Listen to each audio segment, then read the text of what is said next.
आए भैया, हम सुमित शर्मिला आप सभी के बीच एगो गाना गावतानी, गा के सुनावतानी। आप लोग के अच्छा लगे तो थोड़ा प्यार देम। तो एगो औरत का कहतिया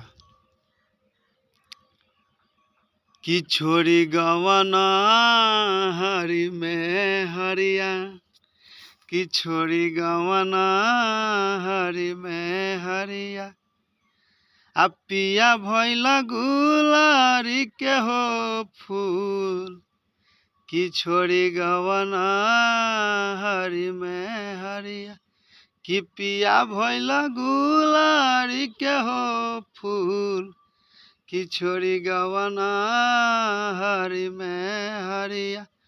अरे कवन सवतिया मरले बामतिया, हा गइला गुजरिया के भूल, हा सुना सुना लागेला से जरिया, कि सुना सुना लागेला से जरिया।